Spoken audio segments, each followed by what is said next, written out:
Good morning, नमस्कार, सुप्रभात बच्चे लोगों, बहुत बहुत स्वागत है आप सभी लोगों का।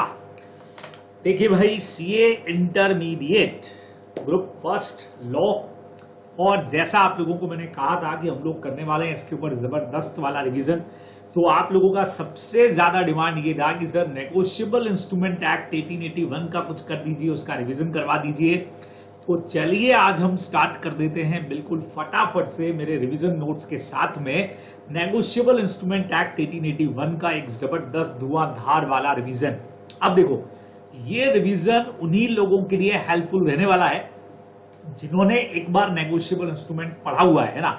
अभी आप अगर फर्स्ट टाइम नेगोशिएबल इंस्ट्रूमेंट यहां से मेरे साथ में करना चाह रहे हो तो भाई क्लियर बोल देता हूं, ये रिवीजन नोट से हमारे और रिवीजन लेक्चर है ये, और उसमें आप जानते हैं रिवीजन के अंदर हम थोड़ा सा फास्ट चलने वाले हैं। तो फर्स्ट टाइम करने वाले चैप्टर जो ये कर रहे हैं वो पहले एक बार मेन आप पढ़ लीजिए, उसके बाद ही इधर आए। और जिन लोगों ने मे के हिसाब से अपनी तैयारी एक बार कर ली है, आपने एक बार क्लास में या किधर से भी नेगोशिएबल इंस्ट्रूमेंट पढ़ लिया है, तो आइए हम लोग कर सकते हैं इसका जबरदस्त वाला रिवीजन। चलिए तो फटाफट से बगैर समय गवाए स्टार्ट करता हूं। सबसे पहले डेफिनेशन पे बात करें तो हम सबको पता है कि नेगोशिएबल इंस्ट्रूमेंट एक्ट की जब तक बात की जाए तो इसमें तीन चीजों को हमने इंक्लूड किया है। सबसे पहले नंबर पे हमारा प्रमोजरी नोट आ गया, दूसरे नंबर पर बिल्स ऑफ एक्सचेंज आ गया, और तीसरे नंबर पर हमारे पास में है चेक, यानी सेक्शन 456। तीन चीजों पर हम लोग यहां पे बात करने वाले हैं। प्रमोजरी नोट, दूसरे नंबर पे बिल्स ऑफ एक्सचेंज, और तीसरे नंबर पे चेक, यानी कि सेक्शन नंबर 4, सेक्शन नंबर 5 और section number 6।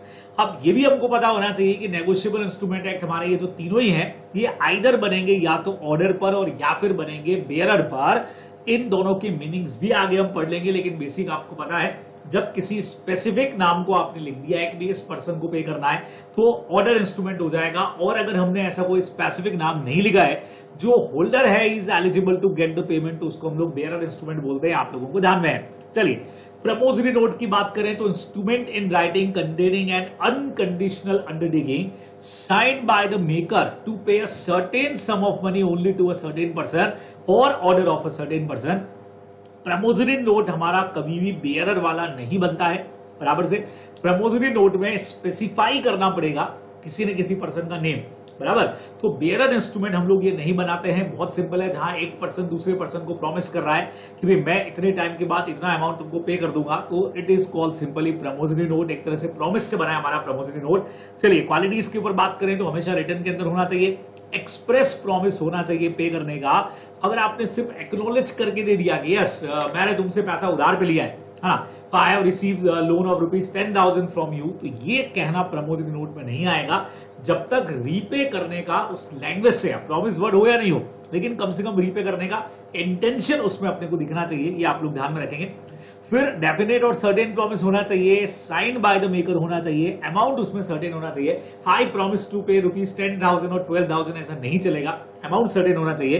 Promise to pay money only, I promise to pay ₹10,000 and one plus mobile, ऐसा नहीं चलेगा भाई। सिर्फ मनी और मनी में ही होते हैं ये सारे के सारे इंस्ट्रूमेंट, अपने को ध्यान में रखना है। Name of payee must be specified in the promissory note, जो भी पे का नेम है इसमें स्पेसिफाई करना पड़ेगा, और प्रमोजरी नोट पे भी स्टैंपिंग होनी जरूरी है। बराबर, बहुत सिंपल हो गया। तो ये सारी की सारी क्वालिटीज है प्रमोजरी नोट की। पार्टीज की बात करें तो दो पार्टीज इसके अंदर होती है बच्चे लोगों। एक पार्टी हमारी कौन हो गई, मेकर, इसको बनाने वाली जो पार्टी वो मेकर हो गई, और दूसरी पार्टी जो पेमेंट लेने के लिए एलिजिबल पार्टी हो जाएगी, जिसको पैसा मिलेगा वो पेई कहलाएगी। तो दो ही पार्टीज यहां पे होती है, अपने को ध्यान में रखना है। तो प्रमोजरी नोट में बहुत सिंपल, एक पर्सन दूसरे पर्सन को प्रॉमिस कर रहा है कि भाई मैं तुमको या तुम्हारे ऑर्डर से एक स्पेसिफिक सम जो है वो एक स्पेसिफिक टाइम पीरियड के बाद या जब भी तुम बोलोगे तब तुमको पे कर दूंगा, या तुम्हारे ऑर्डर से किसी को पे कर दूंगा। Simple, it is called promissory note, खत्म। बराबर। चलिए सेक्शन नंबर 5 पे आते हैं बच्चे लोगों, फटाफट से। बिल्स ऑफ एक्सचेंज क्या कहता है, N instrument in writing containing an unconditional, sir ये बार बार क्या आ रहा है, अनकंडीशनल ऑर्डर, ऊपर भी आया था अनकंडीशनल प्रॉमिस। हम अपने ऑर्डर या ये प्रॉमिस के साथ में किसी तरह का कोई कंडीशन नहीं लगा सकते, किसी अनसर्टेन इवेंट को नहीं ऐड कर सकते बच्चे लोगों, ये आपको ध्यान में रखना है। तो an instrument in writing containing an unconditional order होगा इसके अंदर भी, sign by the maker directing a certain person to pay certain sum of money only to a certain person, किसी स्पेसिफिक पर्सन को पे करो, या उसके ऑर्डर से किसी और को पे करो, या यहां पे बेयरर को भी पे हो सकता है, जो भी होल्डर होगा जो इंस्ट्रूमेंट लेके आएगा उसको भी पैसा मिल सकता है। ये अपने को इधर ध्यान में रखना चाहिए। बराबर। तो बहुत सिंपल हो गया, बिल्स ऑफ एक्सचेंज में एक पर्सन दूसरे पर्सन को ऑर्डर करता है, आई order to pay, I order to you to pay ₹10,000 to me, मुझे पे कर देना, बराबर, टू अ सर्टेन पर्सन, यानी मुझे पे करना, ठीक है। कितना सर्टेन सम ऑफ मनी मैंने बोल ही दिया, 10,000 पे करना है, और किसको पे करना है, टू मी, मुझे पे करना, या अकॉर्डिंग माई ऑर्डर, तो मैं कह सकता हूं पे टू रमेश, रमेश को पे कर देना, या मैं लिख के दे सकता हूं बेयरर ऑफ द इंस्ट्रूमेंट, जो भी ये इंस्ट्रूमेंट बाद में तुम्हारे पास में लेकर के आए उसको पे कर देना। It is a matter of simply bills of exchange, section number 5, बराबर। अच्छा, ये भी हमेशा रिटर्न के अंदर होगा, सेम है, एक्सप्रेस ऑर्डर टू पे होना चाहिए, और यहां पे जो ऑर्डर होगा, जैसे मैंने आपको पहले कह दिया था, अनकंडीशनल होगा। ड्रॉवर, जैसे मैं अगर ऑर्डर कर रहा हूं तो मैं ड्रॉवर हो गया, मेरे साइन उसके ऊपर होना बहुत जरूरी है भाई, ड्रॉवर का साइन उस पर होना चाहिए। फिर इसमें जो अमाउंट लिखा जाएगा प्रमोजरी नोट की तरह बिल्कुल वो भी सर्टेन होना चाहिए, मनी में ही पे करने का प्रॉमिस होना चाहिए। ड्रॉवर, ड्रॉई और पे हमेशा इसमें सर्टेन होने चाहिए, और इस पे भी स्टैम्प लगेगा, बराबर। अब पार्टीज की बात करें बच्चे लोगों, तो इसमें 3 पार्टीज होती है। जिसने बिल को लिखा, जिसने ऑर्डर किया, वो पर्सन हमेशा कहलाएगा यहाँ पे ड्रॉवर, बराबर। नॉर्मली यहां जो अपना पर्सन ड्रॉवर है वो किस पोजीशन पे होता है बच्चों, अपन ने कहा था कि जैसे जनरली ये बिजनेस के अंदर सेलर और बायर के बीच में लिखा जाता है ना, तो सेलर जो है वो इसको बायर पे लिखता है कि इतना टाइम के बाद तो मुझे पैसा पे करोगे, क्योंकि पैसा उधार पे मांग रहा है, तो ये ड्रॉवर है। और जिस बंदे पे इसने बिल को लिखा है, जो बायर है गुड्स का, जिससे पेमेंट लेना है अपने को, वो पर्सन यहां पे कहलाता है ड्रॉई। और जैसे ये बिल को एक्सेप्ट कर लेगा, ये एक्सेप्टर बन जाएगा, और प्राइमरी रिस्पॉन्सिबिलिटी बिल को पे करने की हमेशा ड्रॉई की होती है, बराबर।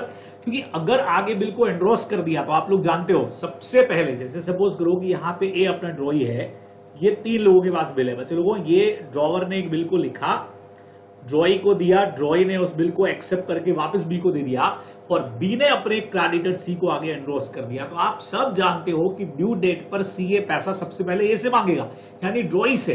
तो ड्रॉई का रिस्पॉन्सिबिलिटी हमेशा कैसा होता है, प्राइमरी होता है, और अनकंडीशनल, भी उसको पे करना ही है, कोई कंडीशन नहीं है।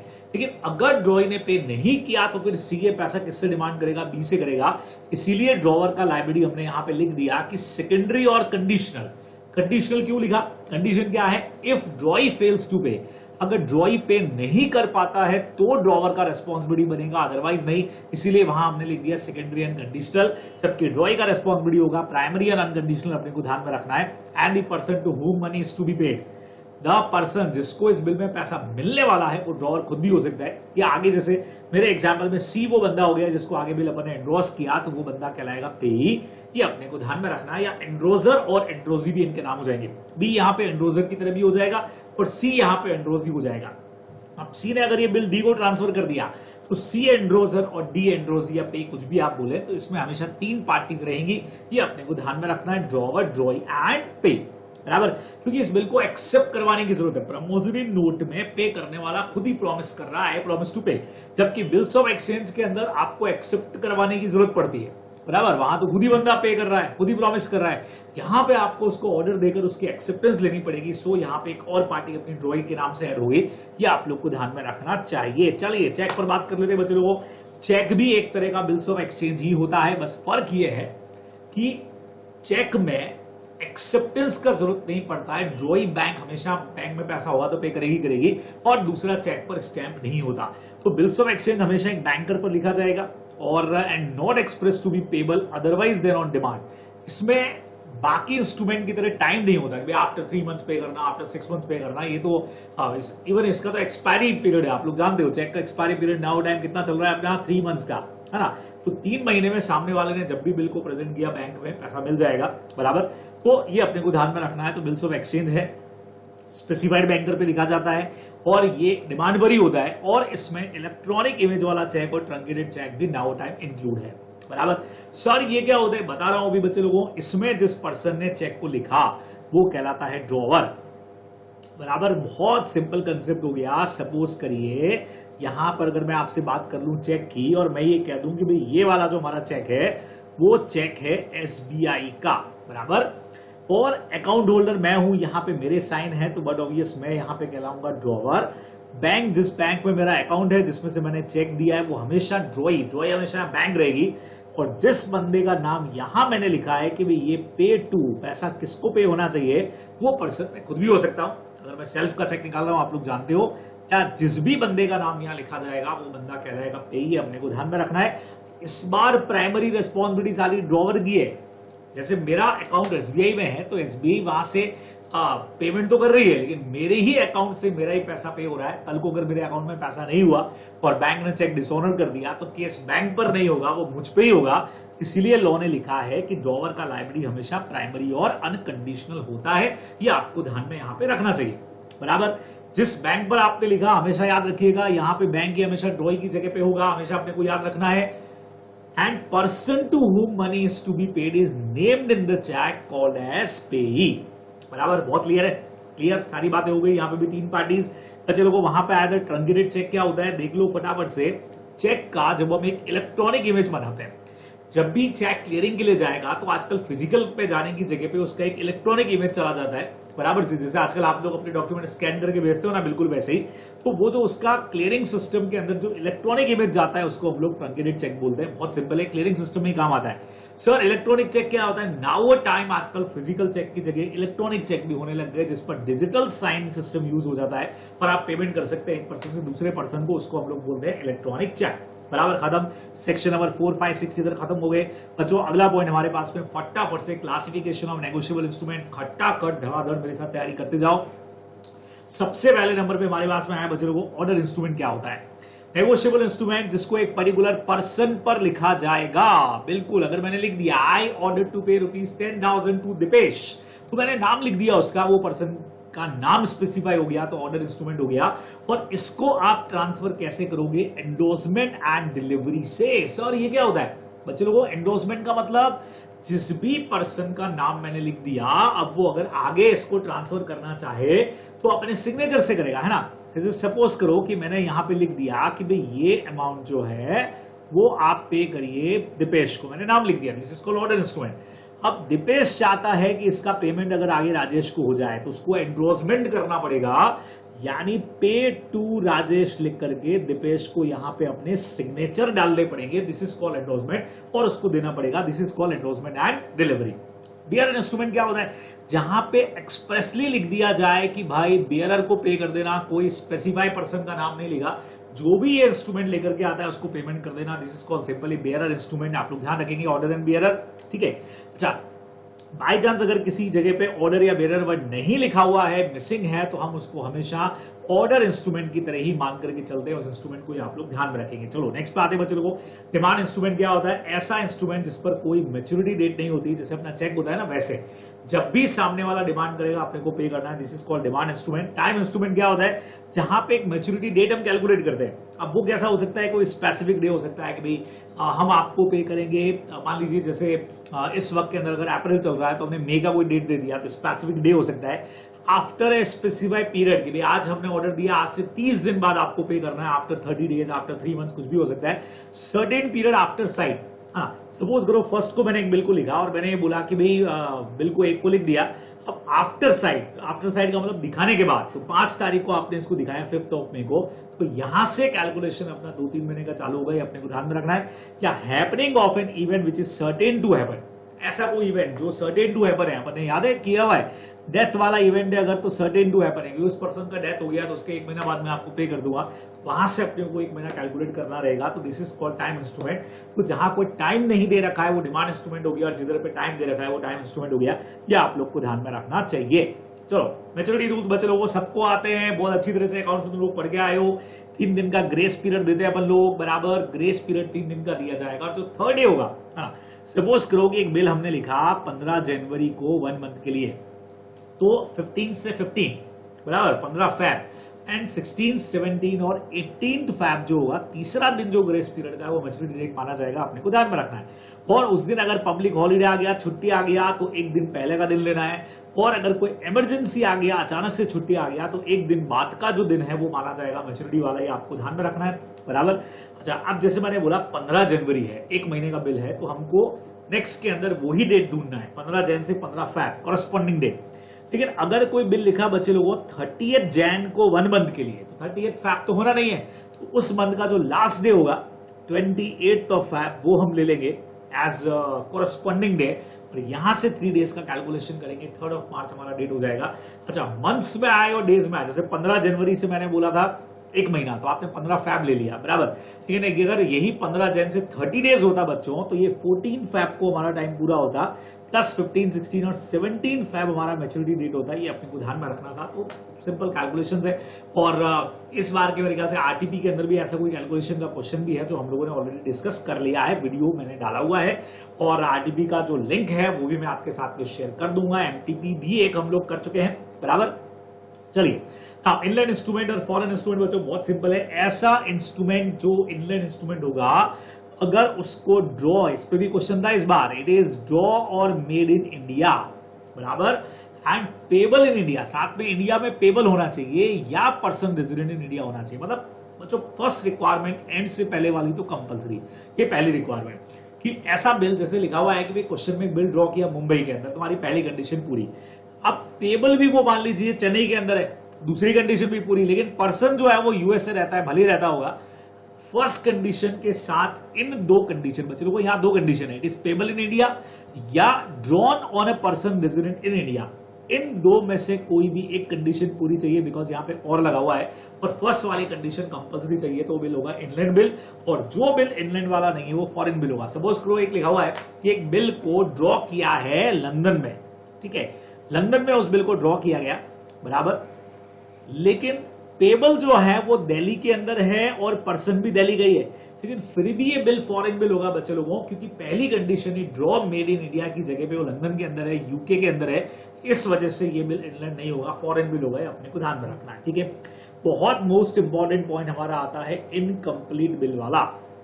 मोस्ट इंपॉर्टेंट पॉइंट है, आप लोग अच्छी तरह से जानते हो, negotiable instrument which is either wholly blank or partly blank, sign and stamp and deliver to another person who gets a prima facie authority to make or complete the negotiable instrument। एक person ने दूसरे person को एक bill दिया, अपना sign करके उसको खाली बिल दे दिया, पार्टली ब्लैंक दे दिया, और उसको बोल दिया तुम इसको भर दो, ठीक है।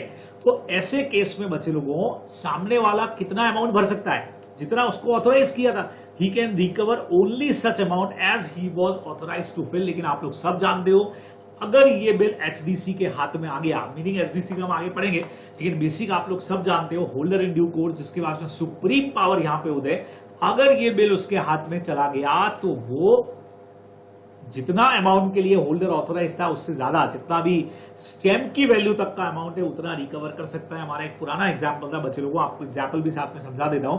आपके और मेरे बीच में एक 5000 का लोन ड्यू है बराबर, और मैंने एक सिंपल नेगोशिएबल इंस्ट्रूमेंट पे बिल्स ऑफ एक्सचेंज पे स्टैम्प लगाया और एज ड्रॉई मैंने अपना साइन करके आपको बिल दे दिया है, और आपको मैंने ऑथोराइज कर दिया कि आप इसमें 5000 भर लेना।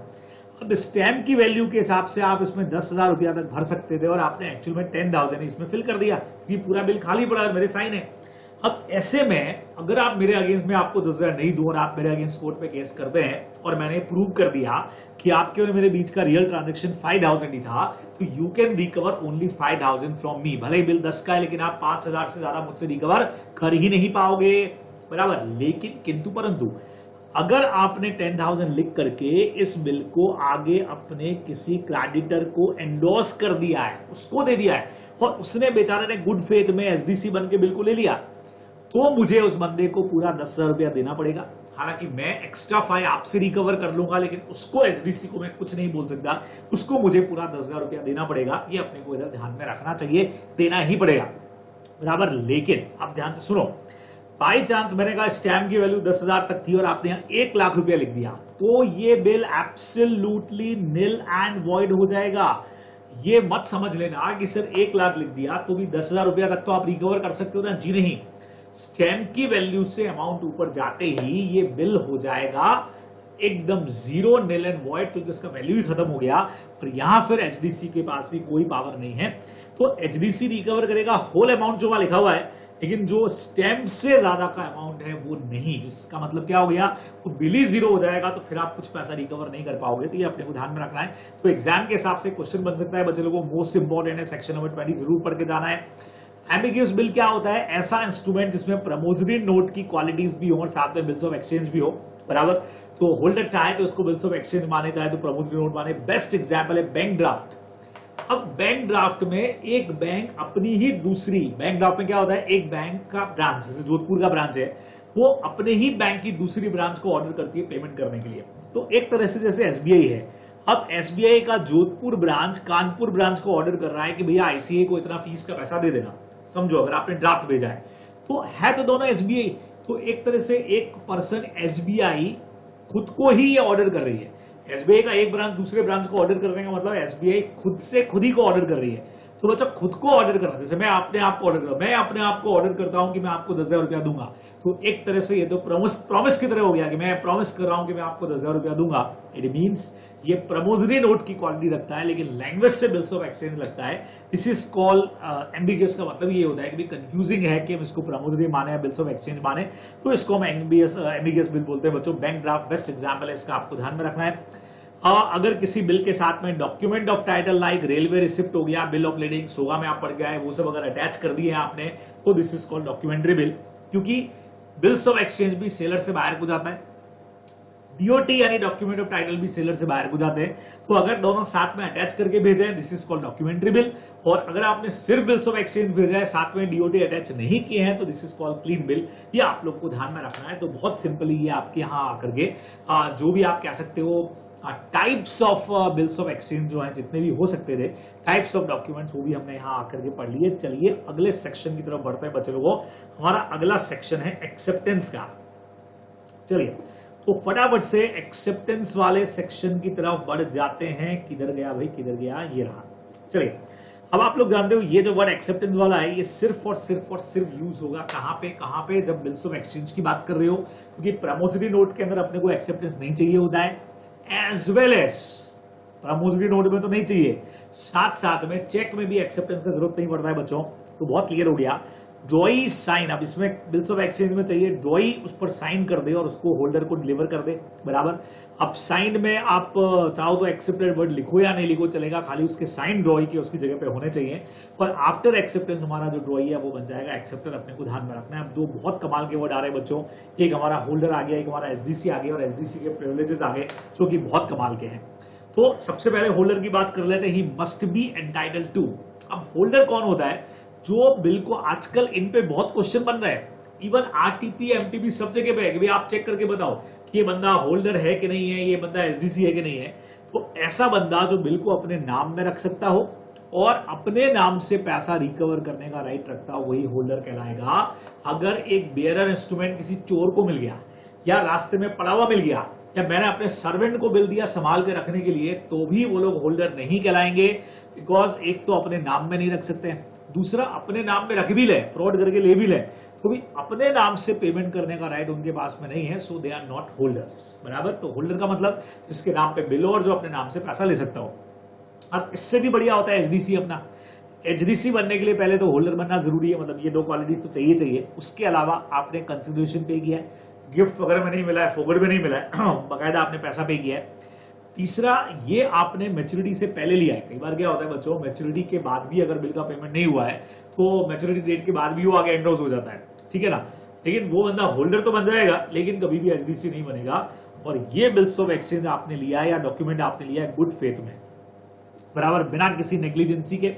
टाइटल का पता लगा करके कि कहीं डिफेक्टिव टाइटल तो नहीं है, देने वाले ने कोई चोरी वोरी तो नहीं किया या कहीं पे कुछ प्रॉब्लम तो नहीं है, पूरा गुड फेथ में अगर आपने उस बिल को लिया तो आप एचडीसी बनते हो।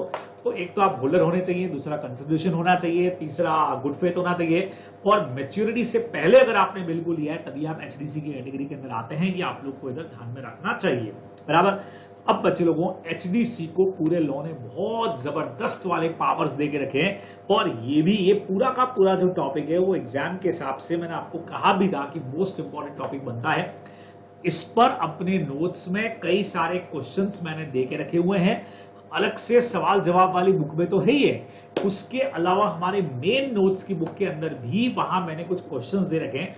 और खास करके एचडीसी के जो प्रिविलेजेस हैं उनके ऊपर कई सारे क्वेश्चंस आपको मिल जाएंगे, जो मैंने स्पेशली क्लास पे कराते वक्त भी कहा था कि बहुत इंपॉर्टेंट उनको करके जाना, तो उसको जरूर करके जाना चाहिए।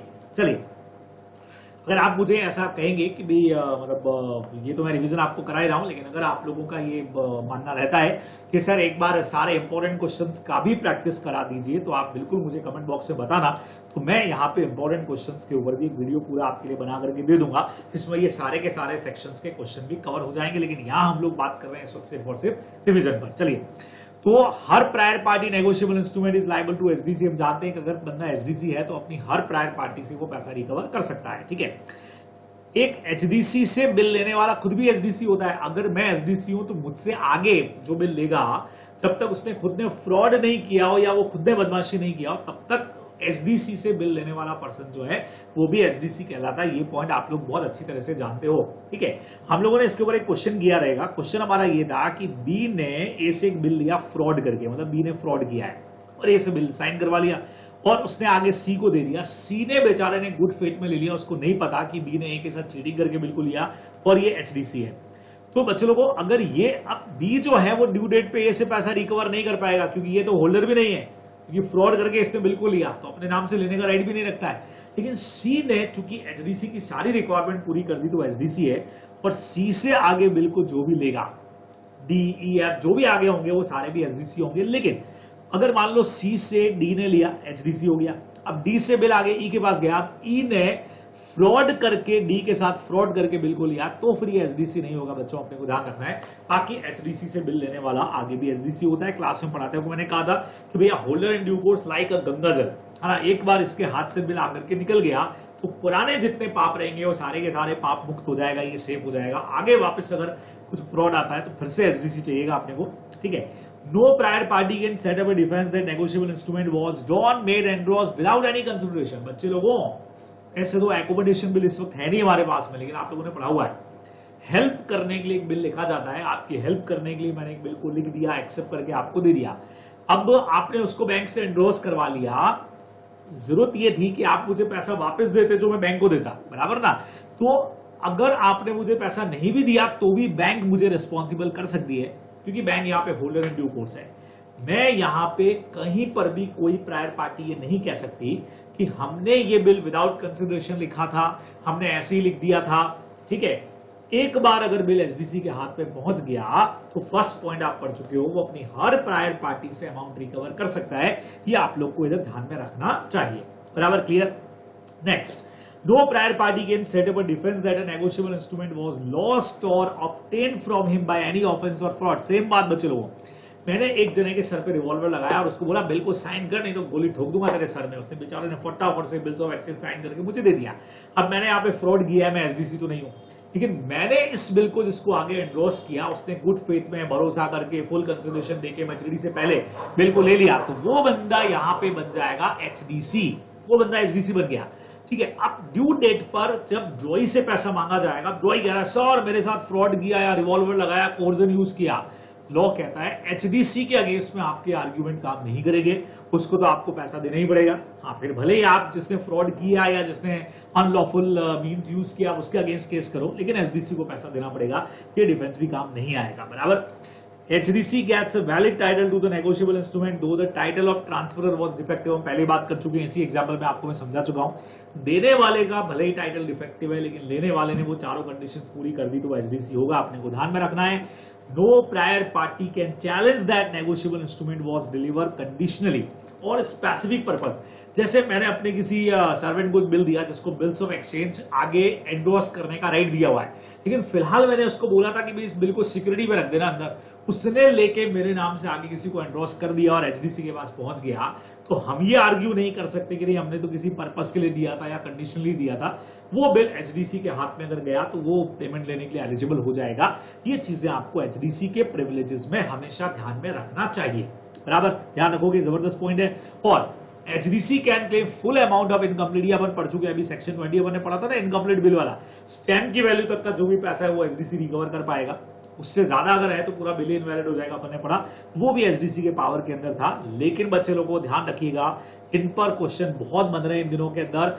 अगर किसी भी नेगोशिएबल इंस्ट्रूमेंट पर फॉर्जरी है, फर्जी साइन है, जाली साइन है, तो वो document he nil and void होता है और वहां एचडीसी को भी कोई पावर मिलने वाले नहीं, कितना ही गुड फेथ कह ले, फुल कंसिडरेशन कह ले, अगर फर्जी साइन है, मेरे फर्जी साइन करके किसी ने बिल बना लिया और आपको आगे दे दिया और आपने गुड फेथ में ले भी लिया, तो भी आपको कोई राइट्स नहीं मिलेंगे। दूसरा सबसे important point, normally bills of exchange पे नेमो डेट का प्रोविजन नहीं लगता है ना।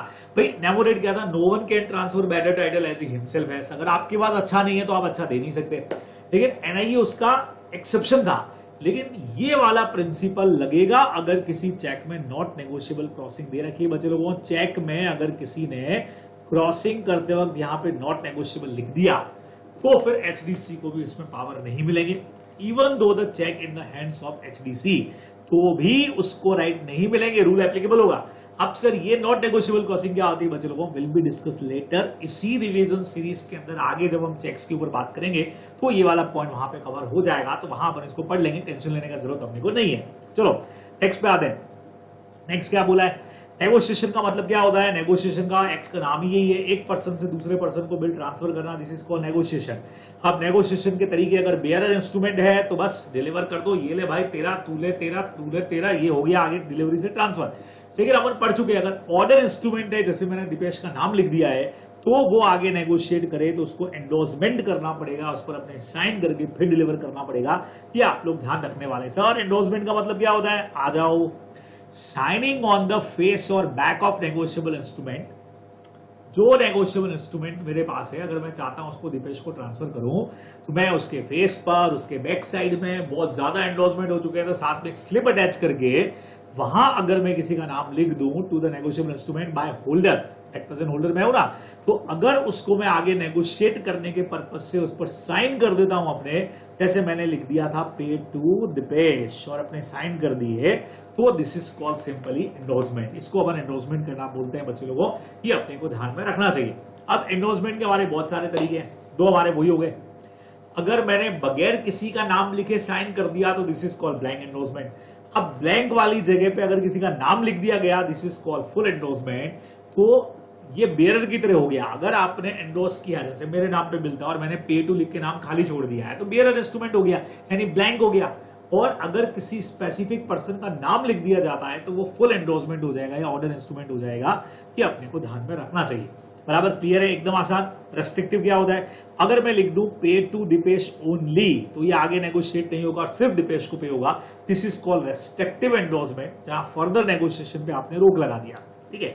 कंडीशनल का मतलब बच्चे लोगों हैपनिंग ऑफ एन इवेंट। अब इवेंट ऐसा जो सर्टेन इवेंट हो, हाँ, तो ऐसा कोई कंडीशनल अपन ने लगा दिया कि ये इवेंट हो तो आप इसको पैसा दे देना, तो ऐसा हो सकता है। तो conditional endorsement certain to happen जो हो उस पर अपन लगा सकते हैं। एकदम अनसर्टेन जो इम्पॉसिबल वाला हो तो नहीं चलेगा, अदरवाइज लगा सकते हैं।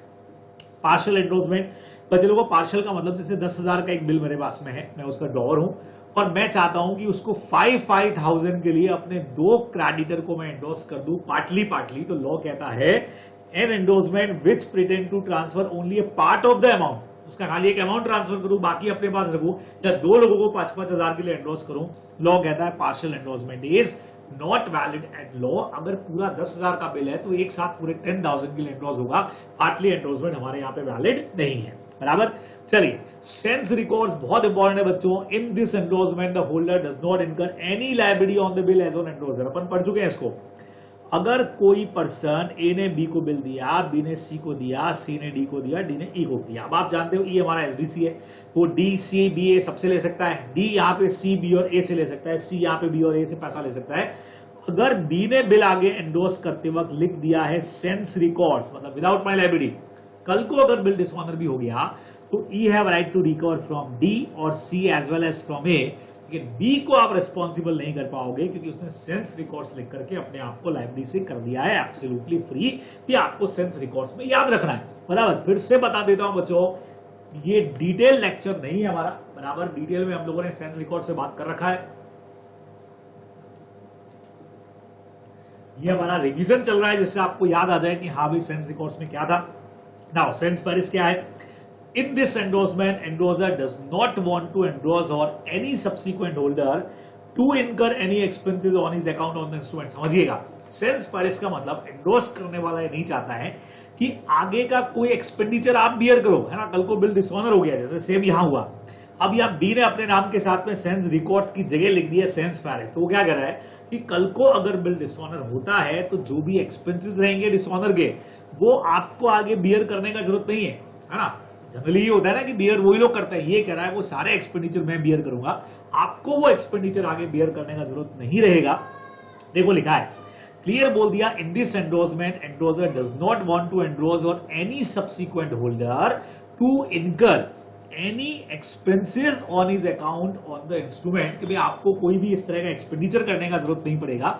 कल को अगर बिल डिसऑनर हुआ तो नोटिंग का खर्चा लगता है ना, तो वो कह रहा है वो सारे खर्चे वर्चे मैं दूंगा नोटिंग के, और फिर मैं अपने आगे वाले से रिकवर कर लूंगा, लेकिन आप लोग को नहीं बियर करना पड़ेगा। ये सेंस पेरिस के अंदर होता है, अपने को ध्यान में रखना है, बराबर। स्पेकुलेटिव क्या होता है बच्चों, जहां पर्सन अपने राइट को सेक्रीफाइस कर देता है। आप लोग सब जानते हैं जिन्होंने आगे तक पढ़ा हुआ है कि बिल डिसऑनर जब होता है तो हर पार्टी प्रायर पार्टी को इन्फॉर्म करती है, और अगर आपने प्रॉपर इंफॉर्मेशन नहीं दिया तो वो पार्टी लायबिलिटी से फ्री। तो ये पार्टी अपने नाम के साथ में फेकुलेटिव राइट जोड़ती है, मतलब अगर अपने राइट को सेक्रीफाइस कर दिए कि अगर हमको नोटिस नहीं भी मिला डिसऑनर का तो भी हम बिल के लिए रिस्पॉन्सिबल रहेंगे। हम अपने इस राइट को क्या करते हैं, वेव करते हैं भाई, हम अपने इस राइट को बिल्कुल छोड़ देते हैं। आप अगर नहीं भी हमको इंफॉर्मेशन दोगे डिसऑनर की तब भी हम रिस्पॉन्सिबल रहने वाले हैं। दिस इज कॉल्ड सिंपली फेकुलेटिव, ये अपने को यहाँ पे ध्यान में रखना चाहिए, बराबर। कोई टेंशन नहीं बच्चे लोगों। छोटा सा एक पॉइंट हमारे पास में और आ रहा है, इसके ऊपर भी बात करते हैं। देखो क्या बोला है, conversion of endorsement in blank into full. अभी अभी हम लोग पढ़ चुके रहिए। The holder of a negotiable instrument endorse in blank may without signature his own name by writing above the endorser signature a direction to pay any other person or endorsee। बहुत simple आपको example देता हूं। जैसे मेरे पास में एक bill है ना, मेरे नाम पे एक बिल बना हुआ है, ऑलरेडी मेरा नाम लिखा हुआ है। अब मैं चाहता हूं मैं दीपेश को दे दूं, तो मैंने पेड टू, लेकिन दीपेश का नाम नहीं लिखा, this is called blank endorsement, और यहां मैंने अपने साइन कर दिए, ठीक है, और मैंने दीपेश को दे दिया, डिलीवर कर दिया। अब दीपेश चाहे तो अपना नाम यहां भर दे और फुल एंडोर्समेंट में चेंज कर दे। दीपेश चाहता है इसको आगे रमेश को ट्रांसफर करना, तो बिना खुद का साइन किए वो यहां पे डायरेक्टली रमेश लिख सकता है ना। तो देखने वालों को ये लगेगा कि मैंने डायरेक्टली रमेश को ट्रांसफर किया, ना कि दीपेश को, और दीपेश ने आगे रमेश को किया। तो द होल्डर, होल्डर का मतलब Deepesh, of negotiable instrument endorse in blank, blank में जिसके पास आया था, में without signing his own name, खुद का उसने नाम नहीं लिखा, by writing above the endorser signature, endorser मतलब मैं, मेरे सिग्नेचर के ऊपर वो डायरेक्शन दे सकता है किसी और एंडोजी का कि भैया इसमें रमेश को पे करो, और इससे क्या होगा, ये जो दीपेश है इसका लायबिलिटी यहां पे खत्म रहेगा, ठीक है। उसका एंडोजर का रिस्पॉन्सिबिलिटी है ही नहीं। कल को अगर मान लो पेमेंट नहीं हो तो केस उन्हीं पे होगा जिन पार्टीज का नाम बिल में दिख रहा है, उसमें मेरा दिख रहा है, मेरे से पहले वाली पार्टीज में किसी का होगा तो दिखेगा रमेश ले सकता है हमसे पैसा, लेकिन दीपेश का कहीं पर नाम नहीं है तो वो लायबिलिटी से फ्री रहेगा। तो ये अपने को ध्यान में रखना है कि हम ब्लैंक एंडोर्समेंट को फुल एंडोर्समेंट में इस तरह से बदल सकते हैं, ये आप लोग को ध्यान में रखना चाहिए, ठीक है, बराबर। चलिए अगले पॉइंट की तरफ बढ़ते हैं।